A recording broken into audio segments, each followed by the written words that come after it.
Où pouvons-nous trouver l'espérance dans des circonstances qui sont difficiles pour tous, très incertaines, très nébuleuses, très aléatoires?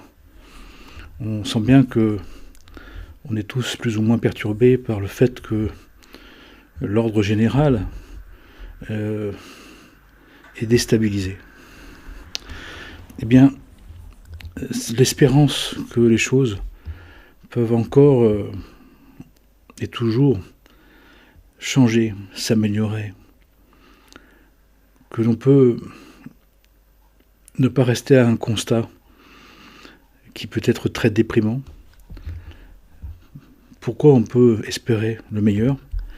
Parce que on nous dit dans les enseignements que à chaque instant, le divin reconduit le monde. Que d'instant en instant, le monde retrouve son potentiel originel. Et à vrai dire, de ce point de vue-là, tout le travail spirituel que nous faisons, que nous sommes en train de faire, que nous avons envie de faire, que nous voulons continuer à faire, eh bien, peut être vu comme ça, doit être vu comme ça, a besoin d'être conscientisé comme ça. Ce qui fait que on peut mieux comprendre pourquoi on nous dit que la sainteté, c'est de tomber 7 fois et de se relever encore. Parce que si à 10h10, je me suis écroulé, j'ai fauté, je n'ai pas tenu, à 10h11, je peux de nouveau avoir tout le potentiel de révélation, de sanctification, de déification qui est libre, qui est disponible. Sauf si, cumulant les minutes, les heures, les temps, les vies, je crée une espèce de mémoire, de référentiel qui vient me plomber, qui vient me désespérer, qui vient cumuler mes erreurs, qui vient cumuler toutes les tentatives qui n'ont pas réussi. Mais si on prend les choses comme des tentatives, c'est-à-dire comme avoir essayé, avoir osé, avoir tenté les choses, on ne peut pas s'en vouloir et on ne doit pas s'en vouloir. Que ce n'est pas forcément réussi, que ça ne tienne pas forcément. Parce que nous sommes dans cet apprentissage-là. Nous sommes dans cet apprentissage de devenir, d'obtenir une détermination qui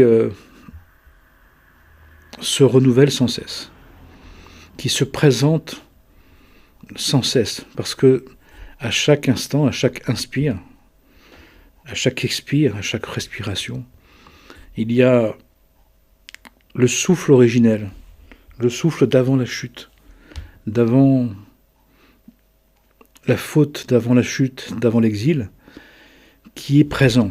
Et tout le travail spirituel, c'est de se mettre dans ce degré de captation, de conscience, d'intériorité, de hauteur, d'envergure, de sainteté, de réalisation, d'accomplissement, qui nous rend capable de capter ce degré de présence originelle où tout est reconduit, où tout redevient potentiel.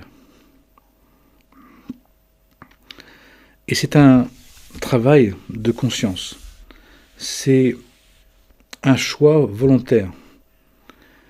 C'est un choix de tenir compte de ce qui ne s'est pas bien passé, de ce qui n'a pas tenu, comme la possibilité, une fois encore, jusqu'à son dernier souffle, jusqu'au dernier moment d'être dans l'incarnation, de tenter de faire mieux, de faire plus, de faire vraiment, de tenir, en sachant que le travail d'accomplissement total, de réalisation absolue, d'être un être divin accompli, c'est pour la fin de cette création.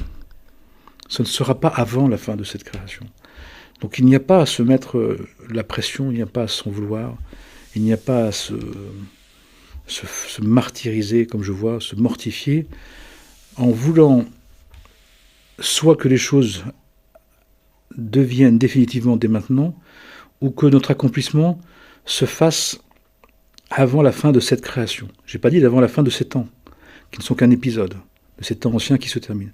Mais au bout de cette création, qui va demander encore, on est en l'an 2020, 2000, 10 000, 15 000, encore 10 000, 15 000, 20 000, 25 000, 30 000. Donc nous avons largement le temps, dans le temps naturel, dans le temps du monde. Donc à la fois, il y a une exigence à avoir, une implication à vouloir, une détermination à reproduire, à renouveler. Et que à chaque fois que on voit qu'on n'a pas tenu et qu'on a même chuté, qu'on est retombé, de le reconnaître. Seigneur Dieu, tu vois, je reconnais que je n'ai pas tenu. Mais je sais aussi que c'est le travail d'apprentissage. Un apprenti, il répète. Il n'y a pas un apprentissage dans ce monde où la répétition n'a pas une valeur absolue. Quel que soit le métier, et plus le métier est un métier de grande intériorité, plus il demande de la répétition, de reconduire. Et donc nous avons, pour trouver cette joie dont on nous parle, qui ne dépend pas de ce monde, la joie provient de la pleine conscience qu'à chaque instant, nous avons la possibilité de tenter à nouveau, d'essayer à nouveau, de nous mettre dans un alignement, sous le regard du divin, dans une incarnation de notre royauté, le mieux possible, le plus possible. Et ça durera ce que ça durera. Et nous devons donc intégrer qu'avant la fin de cette création, jusqu'à la fin de cette création, nous chuterons, nous tomberons, nous transgressons, nous ne tiendrons pas parfaitement, puisque c'est l'objectif final, définitif. Ce qui fait que il n'y a d'aucune manière de la culpabilité, de la dévalorisation, de la mortification, de l'attaque de soi, de l'attaque des autres, parce que ça ne sert strictement à rien, ça ne sert à rien. Le plus important, c'est de se concentrer sur la possibilité suivante, le moment qui vient, d'essayer de mieux tenir, d'essayer de mieux aimer. Les 5 degrés de l'amour, les 5 degrés du prendre soin, l'amour de Dieu, l'amour de la création, de la vie, l'amour de la création, l'amour de l'humanité, l'amour du prochain. C'est l'objectif. Et bien évidemment que ce sera à chaque fois on touchera une limite. À chaque fois il y aura un moment où on sombrera, un moment où ça s'arrêtera, un moment où on n'y arrivera pas. C'est pas grave. L'important c'est pas de s'en vouloir, c'est pas de fixer le moment où ça s'est arrêté, où ça n'a plus tenu.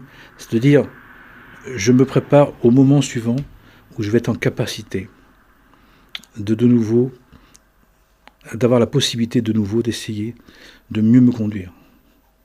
Ce travail de perfectionnement, c'est un travail de répétition, de régularité, de quotidienneté, d'engagement, comme tout.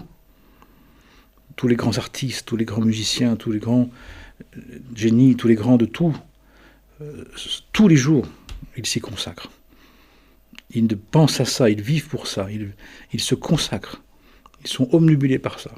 Et bien nous devons, dans notre quête spirituelle, dans cette odyssée de la conscience, dans ce chemin du sacré, dans ce chemin de retour vers le Dieu Père Sagesse et Mère Intelligence, le Dieu de tout amour, tout aimant et tout aimé, de savoir que à chaque instant, d'instant en instant, le potentiel d'accomplissement, le potentiel de sanctification, de purification, de déification revient, se régénère.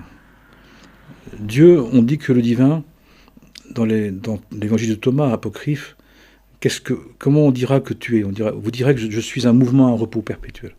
Un mouvement, un repos en même temps.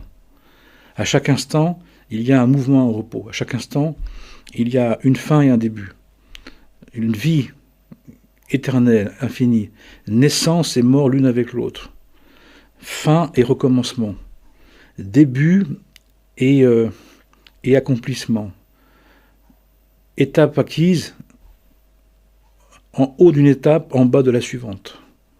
C'est normal, ça fonctionne comme ça.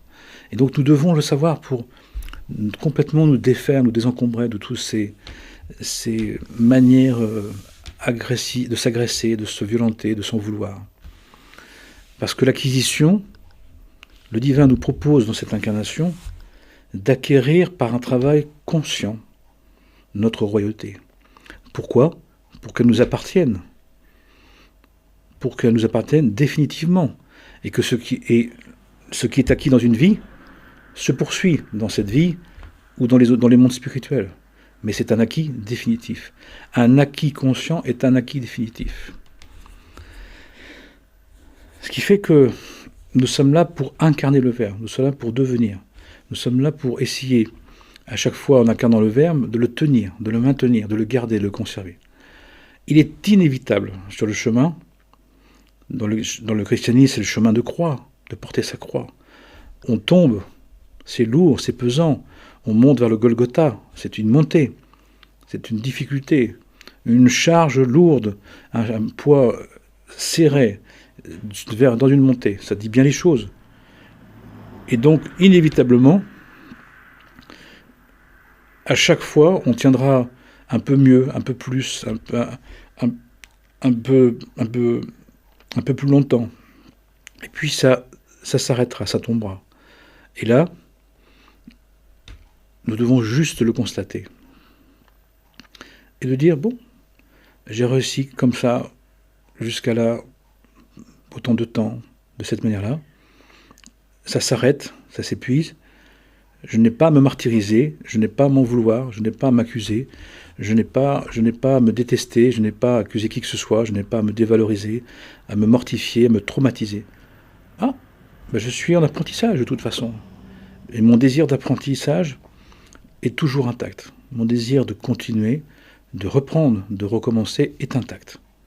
Parce que je sais que dans le temps de cette création, je vais me réaliser, nous allons nous réaliser, c'est sûr et certain.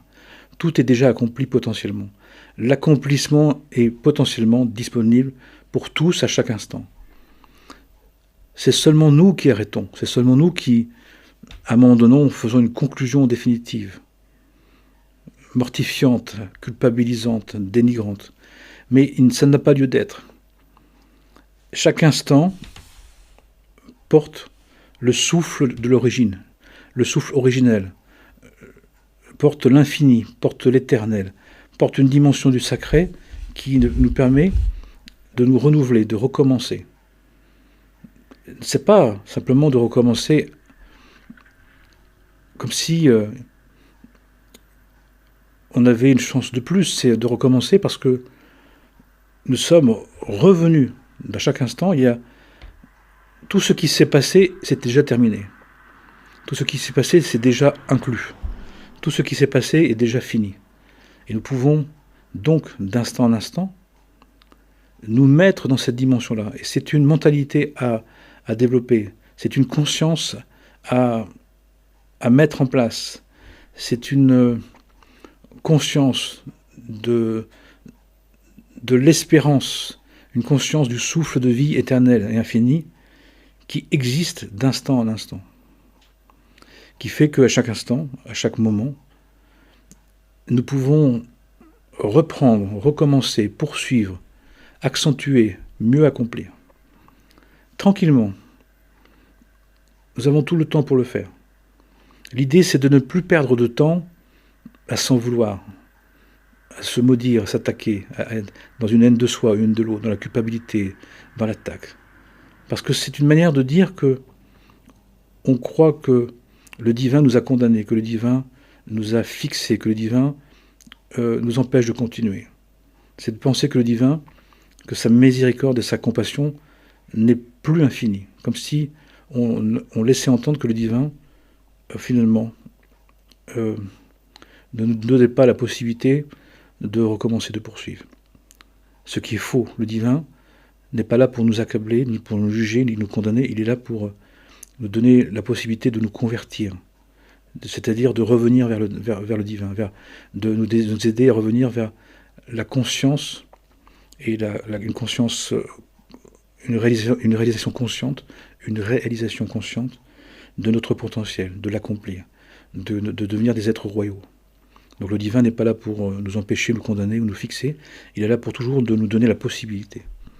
Donc la limite, c'est nous-mêmes. L'empêchement, c'est nous-mêmes. Les conclusions, c'est nous-mêmes. Le divin est toujours à potentiel. Le divin est éternel, infini. Il est toujours dans la proposition d'un potentiel d'accomplissement. Nous devons le savoir. Et nous avons à nous en servir et à le vivre. Donc ça veut dire que c'est une mentalité spirituelle, une mentalité d'un fils et d'une fille de Dieu à avoir dans sa tête. Pas une mentalité du monde qui conclut, qui fixe, qui fige, qui condamne, qui juge, qui haït, qui déteste, qui calomnie. Pas du tout. Là, nous voulons avoir un intellect du cœur, un intellect de l'éternel, un intellect qui se capte, qui se branche sur l'éternel, qui se branche sur l'éternité, sur l'infini, pour que notre personnalité ait toujours la possibilité de se perfectionner, de s'améliorer.